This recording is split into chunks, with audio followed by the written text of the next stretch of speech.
in a lot of games, and I'm pretty sure almost every single game, that there's been unused content that has either been changed or removed completely from the final portion.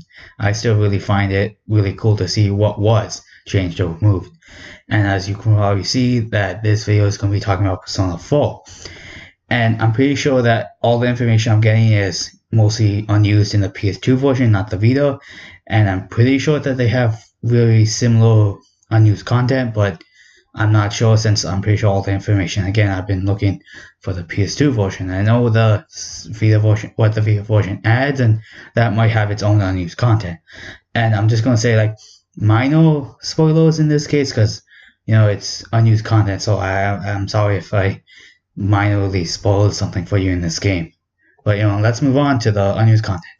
As you would expect that, since this is a JRPG, there are going to be some unused skill names, and I'm not going to go over them, I'm just going to go over a few of them just to give some examples. But there are some that are used by enemies, but not by the main cast, like, for example, Milltown, which is a fire attack, Divine Wind, which is a wind attack, whoever thought, and then Clyotis Pain, which is an ice attack for some reason. And these ones are mostly used by Margaret. But then there are skills like Immortal Fire, which is a fire attack, and Bloody Rain, which is another ice attack. I have no idea why these ice attacks sound really goddamn painful. And then there was Eternal White, which is a bless attack. And these ones were just never touched by anyone. I don't know, it's weird. And then these just are different kind of elementals attacks. Most of them deal heavy damage except for Bloody Rain and Immortal Flame, which deal severe damage. And then Eternal White, okay, that reduces the enemy's health by 1/4, since I know in Persona 4 the normal bless attack wasn't in there, like, most of them were just instant kill. And I know Persona 5 has a skill like this. I think it's Divine Judgment, which reduces the enemy's health by half. So there's that. And like Margaret having a lot of these unique skills, so some of the bosses also have them, like, for example, Shadow Yosuke having the Wind of Oblivion, and how the Dice Shadow is using Last Result. It's a medium almighty self-destructing move. There's actually some random information I also saw with that, is that if the protagonist uses it through, like, hacking or something, he ends up using, like, he almost kills himself, but he ends up having 1 HP left. So, like, I think they might have planned it to use him. I don't know. It's kind of cool.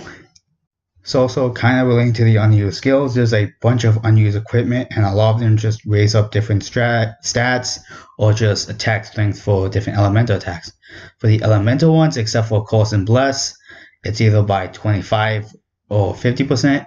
And for the stats, there are 2 different ones that raise up your hit rate and your invasion, starting from 10 all the way to 50%. And there are unused items for crafting from enemies, like the Coward's Orb, Orb of Vanity, Loose Bullets, Orb of Greed, and lastly, Submissive Shard. Of course, selling these won't get you anything if you hack them in, since they all have a value of 0. I'm guessing they just didn't care and just left them in.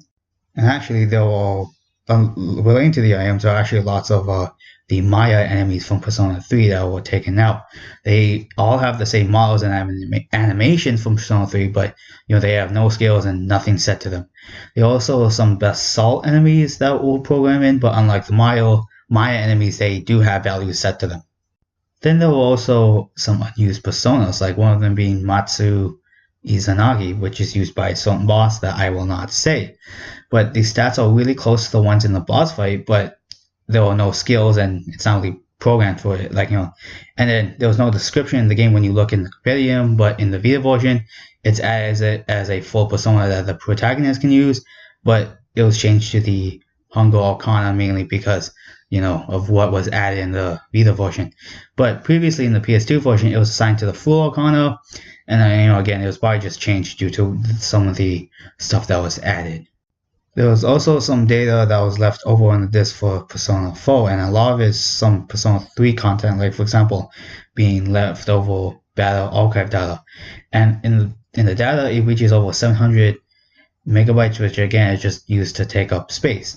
There's also a full portrait size for Yukari, and some also for when she's blinking, and there's also some dungeon speech icons for the whole gang of Persona 3, and there was one singular space for Orpheus, and that's probably a really good space of good waste of space, Alice. Also relating to the Persona 3 content, there was they had almost the whole Persona 3 Fest soundtrack, and obviously I don't know why. I guess maybe it was just to fill up space or something, but like a majority of the Persona 3 Fest soundtrack is still in the Persona 4 disc, at least for the PS2 version. I don't know if it's in the Vita version. There's also two different ending credits for Persona 4 on, at least, again for the PS2 version. The main differences in this would be the character portraits are not like finished. The Persona portraits for, like, I'm guessing the main cast are just sketches. There's no audio track for it, and the anime cutscenes that were in the ending were substituted or like replaced with TV transition videos, and I'm guessing there was some dummy anime text in it, and finally the characters are presented in two different orders between the final one and the unused credits. But in the case of the order, in the unused version, it first shows you, the protagonist, Yukiko, Chie, Yosuke, not Yosuke, Yusuke. Oh, Yosuke, yeah, okay, Yosuke. Sorry, I got confused with Persona 5. Then it shows Naoto, Rize, Kanji, and then Teddy. But in the case for the final one, it shows them in order of when they joined, except for the protagonist. But in this case, it shows Yosuke, Chie, Yukiko, Kanji, Rize, Naoto, Teddy. Okay, maybe not fully the order, but like, because Teddy joins before Naoto, but, and then finally it shows you, the protagonist. And actually, there is one, like, fusion message that was delivered by it was a placeholder text, and it reads that I am a dummy message, half a Dorf. It's really stupid. It was just, placeholder images until, like, they can get a better one, and frankly, that one was the unused one was kind of funny. You probably just were laughing at me when I read it out.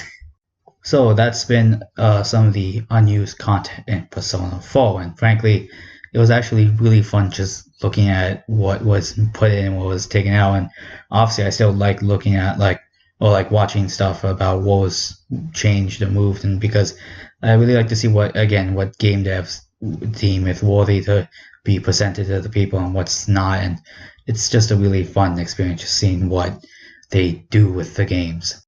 Okay, it's been fun presenting this information to you guys, and I hope to see you guys in another video. See ya.